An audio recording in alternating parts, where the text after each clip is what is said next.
জেহাদী আৰু AK-47 সন্মুখত হেংদাঙৰ কাম নাই।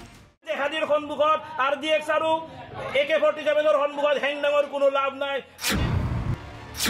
আজিৰ চৰকাৰ আজিৰ প্ৰশাসনে হিন্দুক সুৰক্ষা দিব নোৱাৰে। আজিৰ প্ৰশাসন আৰু আজিৰ চৰকাৰে কোনো হিন্দুক সুৰক্ষা দিব নোৱাৰে। হিন্দু যুৱ পৰিষদৰ নেতাৰ এই বিস্ফোৰক অভিযোগ। আমি হিন্দুত্বৰ হকে কাম কৰিবলৈ ওলাই আহিম নে মুছলমানক আমি মাটি সম্পত্তি গতাই দি আমি ইয়াৰ পৰা প্ৰতাৰিত হ'ম? বাংলাদেশৰ পৰা যেনেকৈ হিন্দু প্ৰতাৰিত হৈছে, অসমৰ পৰা হিন্দু প্ৰতাৰিত হ'ব নেকি?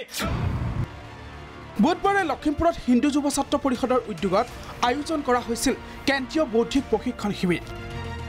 শিবিৰত অংশগ্ৰহণ কৰিব লগা আছিল দিগন্ত বিশ্ব শৰ্মা, বিজন মহাজন, জনাৰ্দন গোস্বামী, বিধায়ক মৃণাল শইকীয়াৰ লগতে বহুকেইজন ব্যক্তিয়ে। কিন্তু হঠাতে বৌদ্ধিক প্ৰশিক্ষণ শিবিৰৰ মাজত উত্তেজনা। জাকিৰ হুছেইন নামৰ এজনে প্ৰশিক্ষণ শিবিৰত বাধা দিয়াৰ অভিযোগ।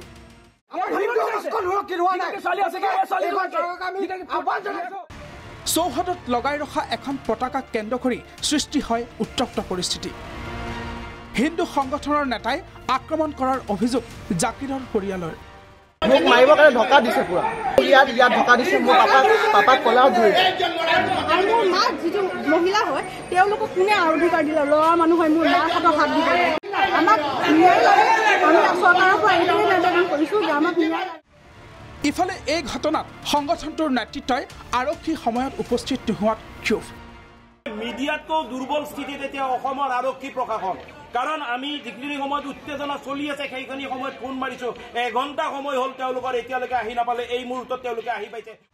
পৰিস্থিতি অধিক উত্তপ্ত হোৱাৰ পাছতেই ঘটনাস্থলীত উপস্থিত SP আনন্দ মিশ্ৰ। अब हमको मार दीजिए भाई साहब, नहीं जाएंगे हम नहीं जाएंगे। कानून व्यवस्था में बाधा मत डालिए। आप दीजिए हमको हैंडकफ लगा के ले जाइए, हम जाएंगे। ये हीरो नहीं, हीरो पर नहीं है। चलाते क्यों बे? क्या चलाते किससे तो? ইয়াৰ পাছতেই হিন্দু যুৱ পৰিষদৰ সভাপতি বলেন বৈশ্যক আটক।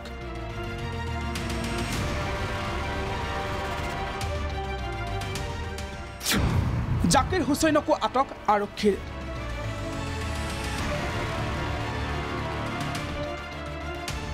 এই ঘটনাক লৈ হিন্দু যুৱ ছাত্ৰ পৰিষদৰ প্ৰতিবাদ। মুখত ক'লা কাপোৰ বান্ধি সাব্যস্ত প্ৰতিবাদ।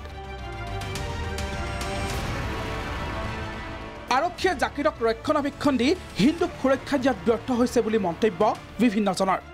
হিন্দু ৰাষ্ট্ৰত হিন্দু সুৰক্ষা নহয় বুলি মন্তব্য হিন্দু সংগঠনৰ নেতাসকলৰ।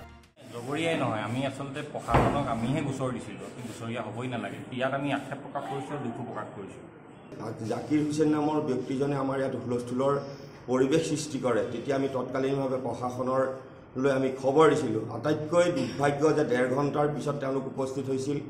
1.5 ঘণ্টাৰ পিছত উপস্থিত হৈ তেওঁলোকে আমি যিসকলে আচলতে তেওঁলোকক এই বিষয়ে অৱগত কৰিছিলোঁ, তেওঁলোকে কোনো ধৰণৰ কথা অৱতাৰণা নকৰাকৈ আমাৰ সম্পাদকদেৱক গাত হাত তোলে। আৰক্ষী অধীক্ষকে কোনো বাৰ্তালাপ নোহোৱাকৈ আমাৰ সম্পাদকৰ হাতত গাত যে হাত দিলে, এই লৈ আমি ইয়াত আটাইতকৈ দুখ পাইছোঁ। লখিমপুৰৰ পৰা কুশল শইকীয়া, প্ৰাগ নিউজ।